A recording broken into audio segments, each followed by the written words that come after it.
शंकर भोलेनाथ ओघड़दानी की कथा कर रही है। व्रत कार्तिक महत्तम कहता है, कार्तिक के महीने में सबसे बड़ा अगर व्रत का कोई नियम है तो केवल एक नियम सबसे बड़ा है, सुबह ब्रह्म मुहूर्त स्नान करना और दूसरा दीप लगाना, दिया प्रज्वलित करना। हफ्ते 2 हफ्ते में, महीने भर में एक दिन ऐसा बनाओ, अगर मेरा भोलेनाथ तुम्हारी नहीं सुन रहा है तो 1 लोटा जल, 1 दुर्वा और 1 बेलपत्र, ये 3 चीजें लेकर जाओ। क्या क्या ले जाना है, जम के बोलो जरा। 1 लोटा जल, 1 जम के दुर्वा और 1 बेलपत्र, 3 चीजें लेकर जाओ। और 3 चीजों को सबसे पहले जो लोटा भर के जल लेकर गए हो वो गणेश जी का स्थान जानते हो ना सब लोग, समझना जरा अच्छे से समझ लीजिएगा। शिवलिंग, जलाधारी, अशोक सुंदरी, गणेश जी, कार्तिकेय। 1 लोटा जल जब चढ़ाओ तो पहले गणेश जी का स्थान, फिर तटी भाग, फिर शिवलिंग। समझ में आ गया? गणेश जी का स्थान, तटी भाग, जलाधारी, फिर शिवलिंग। दुर्वा गणेश जी के स्थान पर समर्पित कर दो और बेलपत्री अशोक सुंदरी वाली जगह पर समर्पित कर दो। ये 3 चीजें अगर आप 2 हफ्ते में, 1 महीने में अगर एक बार भी अगर करते हो तो देवादिदेव महादेव आपकी मन की कामना पूर्ण जरूर करते हैं, निश्चित। किसी के यहाँ यदि संपदा की अगर कोई कमी आती है, सारी दुनिया में अगर आप एक बार होकर आ गए हो, सारी दुनिया में माथा टेक लिया, सारी दुनिया को अपना घर दिखा लिया, दुकान दिखा ली, द्वार दिखा लिया, हाथ दिखा लिया, भाग्य दिखा लिया और भाग्य पलट ही नहीं रहा, बिल्कुल भाग्य ना पलट रहा, तो कार्तिक के महीने का एक नियम बना, कार्तिक के महीने का एक नियम बना लो।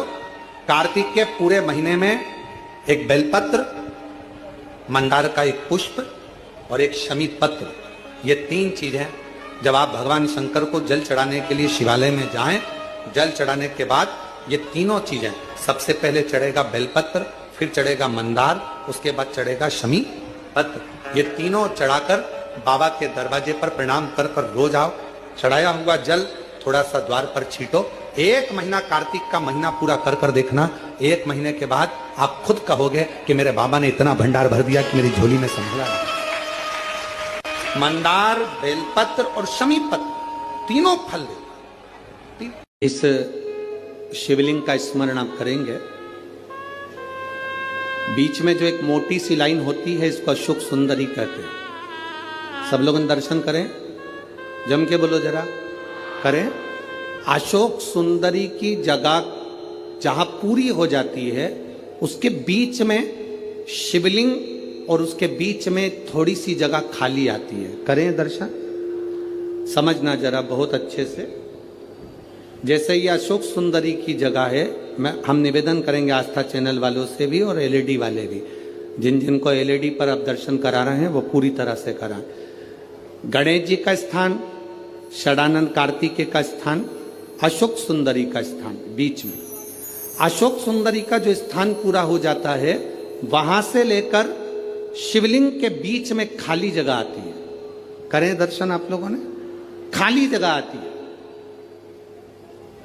उस खाली स्थान की जो महत्वता है, ये जो अशोक सुंदरी से लेकर बीच में जो जगह है, ये भगवान शंकर की जो धर्म पत्नी है माता पार्वती, उनकी जो योगनियां हैं 64 योगनी, उनकी जो शक्ति पीठें हैं, उनकी जो सिद्धता है, उनकी जो सिद्धियां हैं, ये अशोक सुंदरी से शंकर के शिवलिंग के बीच में जो खाली जगह होती है, इस स्थान पर 64 योगनियां, देवियां, अष्ट सिद्धियां, नवनिधियां सब इस स्थान पर रहती है। इसलिए हमारे यहाँ शिव महापुराण की कथा कहती है, पूर्ण पूजन के बाद अगर कोई नारी, कोई पुरुष, कोई बच्चा, कोई बुजुर्ग अपने मन की बात का स्मरण इस जगह पर हाथ को रखकर, जैसे किसी के हृदय पर हाथ रखते हैं तो दिल धड़कता हुआ स्मरण होता है, उसी तरह यहाँ स्पर्श करेंगे और स्पर्श कर कर जब अपने मन की बात कहते हैं तो देवादिदेव महादेव नंदी के साथ आकर प्रदोष के दिन कार्य की सिद्धता पूर्ण करते हैं। उस स्थान की मूलता होती है,